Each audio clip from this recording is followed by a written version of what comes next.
Assalamualaikum warahmatullahi wabarakatuh. Apa kabar anak-anakku kelas 12 semuanya? Saya harapkan sehat selalu dan tidak kurang suatu apapun, dan kalian serta kita semua tetap dalam lindungan Allah Subhanahu wa taala. Amin amin ya rabbal alamin. Untuk materi pada tutorial kali ini, video penjelasan kali ini, kita akan membahas beberapa tema ya. Di pertemuan sebelumnya kita sudah membahas tentang seputar wirausaha rekayasa produk peralatan teknologi terapan, yaitu suatu wirausaha di mana kita memanfaatkan ya penemuan-penemuan daripada para ahli, penemuan-penemuan tersebut ya, teknologi-teknologi tersebut walaupun sudah lama bisa kita kombinasikan dengan teknologi-teknologi yang lain, bisa dikolaborasikan dengan teknologi-teknologi yang lain sehingga menghasilkan suatu produk baru, ataupun dengan memodifikasi, mengupdate, menambah, memperbaiki yang lebih baik lagi teknologi-teknologi yang lama menjadi produk yang baru lagi. Ya, setelah kita mengenal daripada wirausaha produk peralatan teknologi terapan ya, selanjutnya kita masuk ke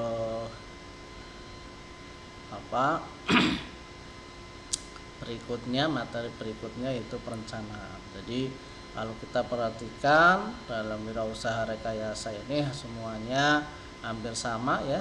Jadi selalu setelah kita mengetahui wirausaha yang akan kita lakukan itu wirausaha apa, selanjutnya adalah melakukan perencanaan ya.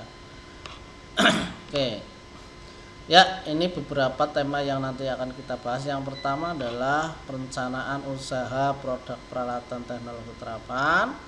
Ya, kemudian kita juga akan melihat berbagai faktor yang mempengaruhi keberhasilan dan kegagalan suatu usaha peralatan teknologi terapan. Kemudian segmentasi pasar, pemetaan pasar, kebutuhan pasar akan produk teknologi terapan itu seperti apa, kemudian peluang-peluangnya dan seterusnya.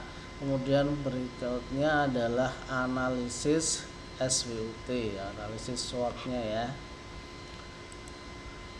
Ya, untuk wirausaha teknologi terapan yang harus direncanakan, yang pertama adalah sumber daya manusianya ya, konservasi sumber daya manusia.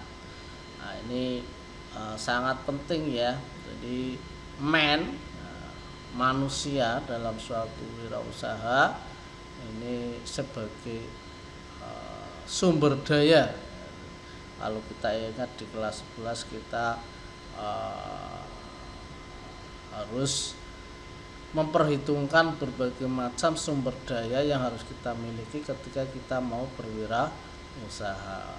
Ada ada money ya, kemudian ada material, ada mesin, ada method. Nah, ini teknologi terapan ataupun wirausaha rekayasa yang lain, ini ini sangat penting ya. Ini sebagai pelaku wirausahawan itu sangat penting sekali. Makanya konservasi sumber daya manusia ini sangat penting bagi calon wirausahawan. Tanpa memiliki sumber daya manusia yang bagus atau jiwa kewirausahaan yang bagus, ini sangat sulit ya. Sering Pak Zainal mengatakan bahwa belajar PKWI itu mudah, yang sulit adalah membentuk jiwa wirausaha. Karakteristik jiwa wirausaha seseorang yang sulit. dari jiwa-jiwa yang biasanya kita konsumtif menjadi produktif itu susah.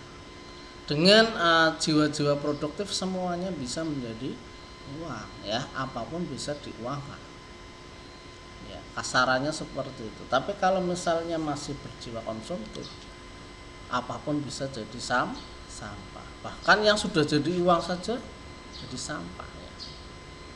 Kalau yang berjiwa produktif, apapun bisa menjadi uang. Lihat, nah, misalnya barang-barang tidak terpakai, ini bisa jadi uang ini kalau diolah.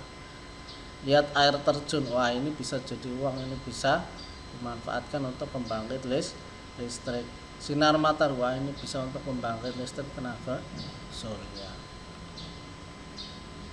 Wah lihat makan, ini bisa diolah, nah, dan seterusnya ya. Lihat kayu dan seterusnya, karena apa, jiwanya sudah jiwa wirausaha. Tapi kalau belum, wah tidak nyampe ya, pikiran kita tidak nyampe ke sana karena jiwanya masih konsumtif. Kalau sudah terpakai ya buang saja, kita beli lagi. Wah ini nggak kepakai, walaupun masih bagus, sudah nggak suka, buang saja, ganti yang baru.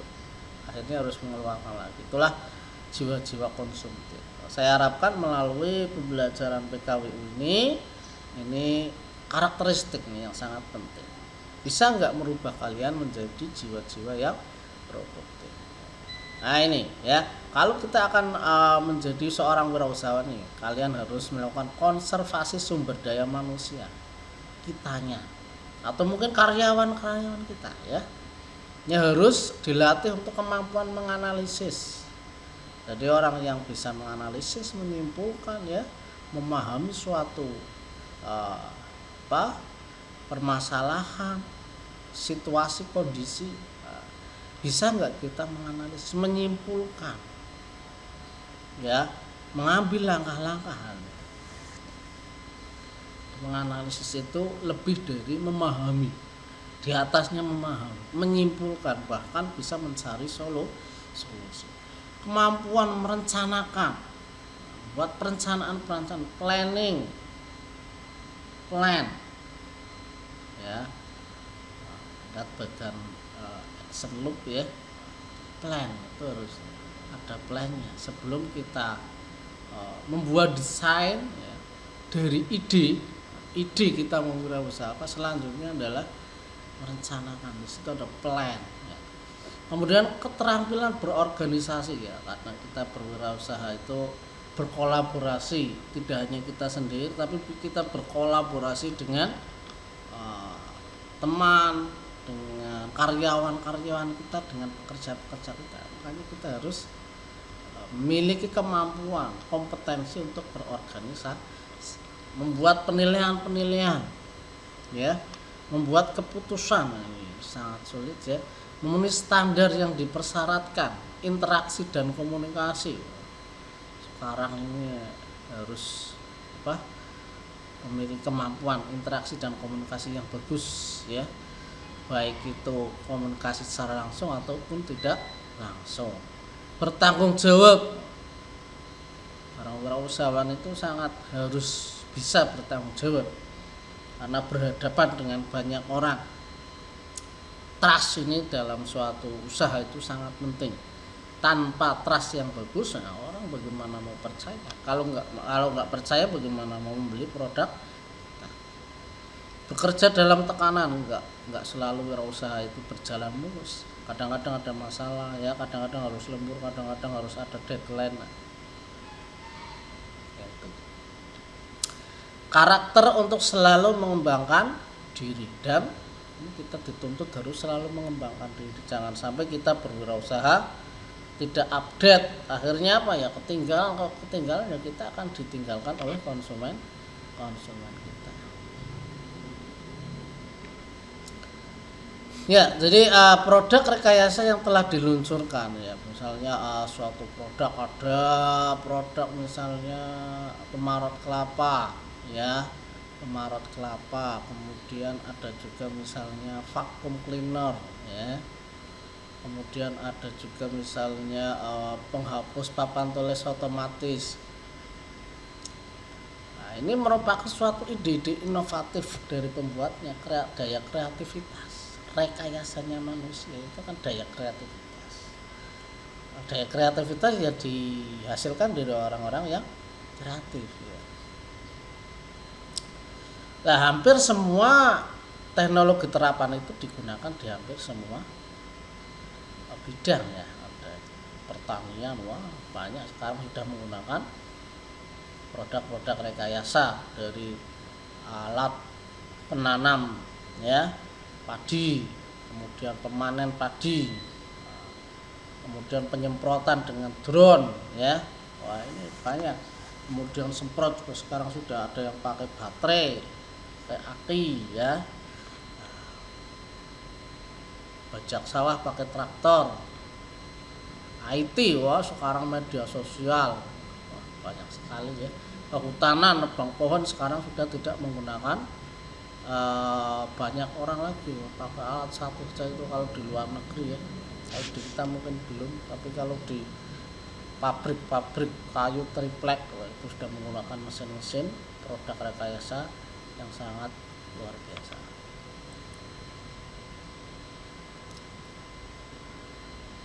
Ya, wirausaha itu ada dua faktor yang mempengaruhi keberhasilan dan kegagalan.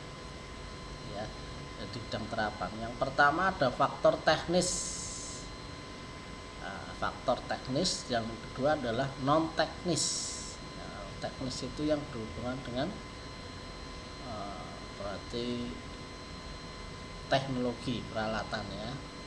Teknologi peralatan ya.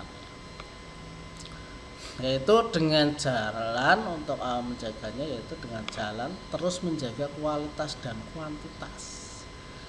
Jangan sampai kuantitasnya banyak tapi tidak berkualitas. Ini harus selalu dijaga. Bagaimana cara menjaganya ya? Berarti kita harus teknisnya harus bagus ya. Baik secara teknologi, prosedurnya, proses pembuatannya, tidak hanya kejar tayang supaya menghasilkan yang banyak, tapi harus berkualitasnya. Tidak hanya kuantitasnya, tapi harus kualitasnya juga harus dipertahankan. Ya, ini secara teknis.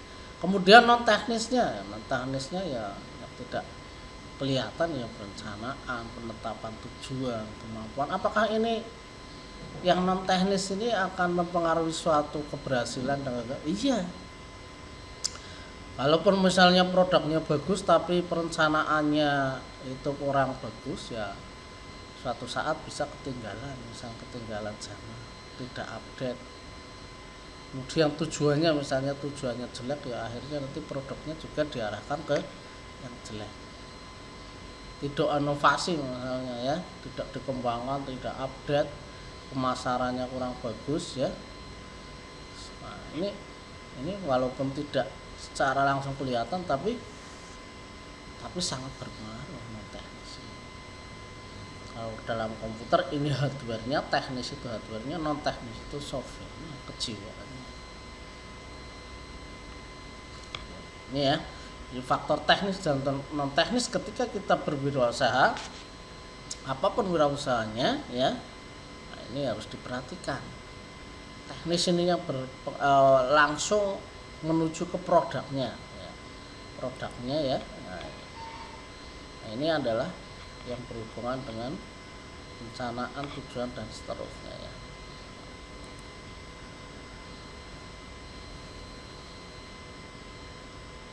Ya, kemudian di dalam perencanaan kita juga harus melihat segmentasi pasar, kebutuhan konsumen itu apa.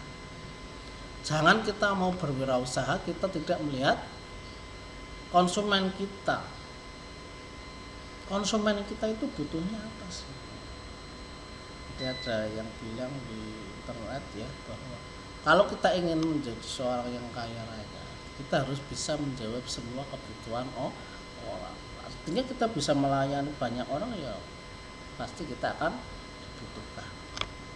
Segmentasi pasar, kebutuhan konsumen kita itu apa, butuhnya itu peralatan apa, di sekitar kita, lingkungan kita itu butuhnya apa. Misalnya kita berdomisili di tempat-tempat orang-orang misalnya peternakan. Nah, kira-kira yang mendukung teknologi yang mendukung di daerah peternakan itu apa? Munculnya alat-alat misalnya pemerah susu sapi ya, pemotong ikan dan seterusnya. Nah, itu adalah orang-orang yang kreatif yang bisa melihat segmentasi pasar, bisa melakukan segmentasi pasar, bisa melihat kebutuhan dari konsumen-konsumen. Jadi jangan asal kita mau wirausaha tidak lihat tidak apa, buat alat bener-bener sudah keluar dana banyak, setelah jadi tidak laku karena tidak dibutuhkan. Jadi lihat dulu konsumennya butuhnya apa, baru kita membuat alat. Berdasarkan dari teknologi-teknologi yang sudah ada, kita bisa kolaborasikan, kita bisa kembangkan jadilah suatu alat yang baru, dan nanti alatnya laku karena memang sudah segmentasi pasar ya, sudah tahu kebutuhan konsumennya itu apa. Nah, alat yang kita buat berdasarkan segmentasi pasar tentu saja alat-alat atau produk-produk rekayasa yang dibutuhkan. Kalau dibutuhkan ya akan dibeli. Nah, gitu ya. Kita harus tahu kebutuhan dari berbagai kalangan, itu harus tahu, dan semuanya itu berbeda. Antara anak kecil kebutuhannya dengan anak remaja dengan orang dewasa itu beda, pakaiannya saja beda, kebutuhan pakaiannya saja beda, kebutuhan yang lain transportasinya juga beda. Anak kecil nggak bisa langsung naik motor. Nah kan gitu ya, gambarannya seperti itu. Pegawai negeri, pedagang, petani, nah, yang lain, nah, ini berbeda kebutuhan. Kita harus bisa melihat itu. Kalau kita bisa menjawab semua keinginan mereka, kita akan jadi orang kaya raya. Ya, ya jadi harus dipetakan ya, petakan antara masyarakat, misalnya cewek, cowok, nah ini kebutuhannya beda, keinginannya beda.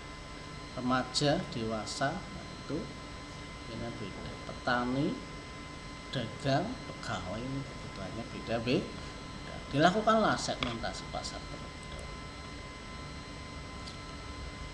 Kemudian selain segmentasi pasar, kita juga ketika mau mulai wirausaha kita harus melakukan analisis SWT. SWT itu kepanjangannya itu strength, weakness, opportunity ya, kemudian threat.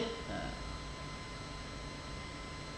jadi ketika kita akan berwirausaha ini analisis lebih jauh lagi. Ya, kita harus melakukan beberapa analisis kemungkinan ya. Kira-kira usaha kita itu nantinya itu ya, tantangannya itu seperti apa, kekuatan ya,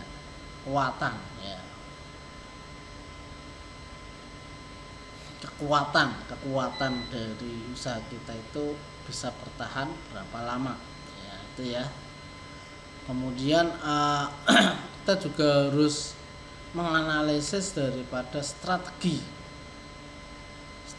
sekarang, strategi tahun depan, strategi tahun depan yang ini tentu saja harus berbeda-beda, harus mengikuti perkembangan daripada teknologi, perkembangan daripada konsumen kita ya.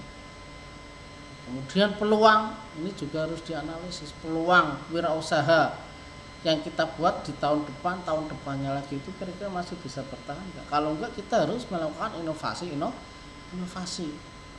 Ancaman terhadap usaha kita juga harus diperhitungkan.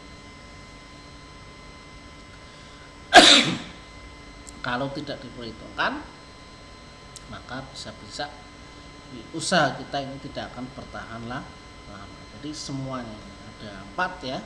Tadi ada strength ya, yaitu kekuatan, kemudian weakness, yaitu kelemahan, opportunity ya, kemudian peluang, kita baca peluang, kemudian ada threat, ancaman yang akan menghalangi usaha-usaha kita itu kira-kira apa saja. di tahun ini, tahun depannya lagi, ini harus selalu dianalisis. Kalau sudah tahu bagaimana, ya kita bisa mengantisipasi tantangan. Ya, kita berarti harus bisa menjawab tantangan-tantangan, ya. Kelemahan-kelemahan kita harus nutupi, ya.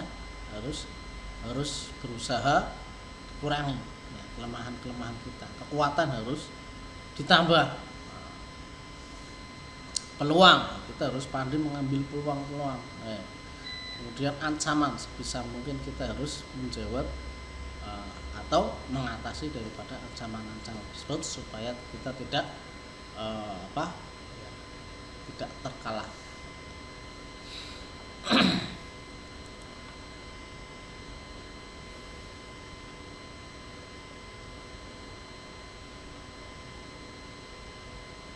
Ya, kemudian perencanaan tadi sudah, kemudian analisis SWOT, ya, kemudian strategi, ya.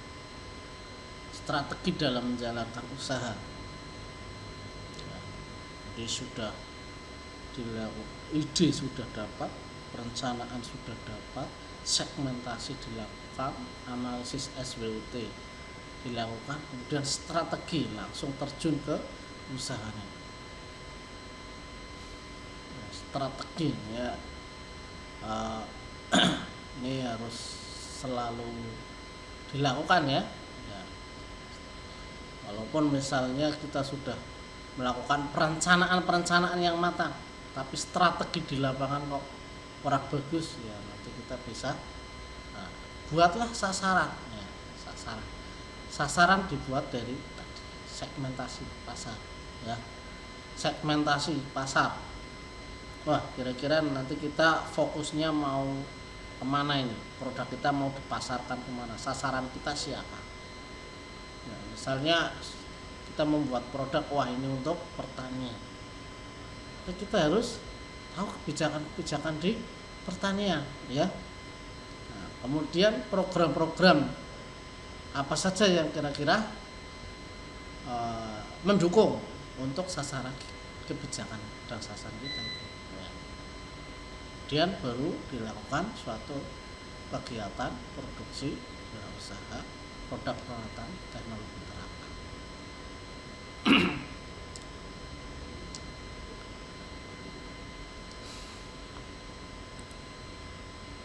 Ya, saya rasa itu saja untuk pertemuan kita. Untuk lebih jelasnya, lebih pahamnya, kalian bisa membaca PSE, kalian juga bisa browsing materi di internet, ya, di YouTube juga banyak dari referensi-referensi yang lain, ya.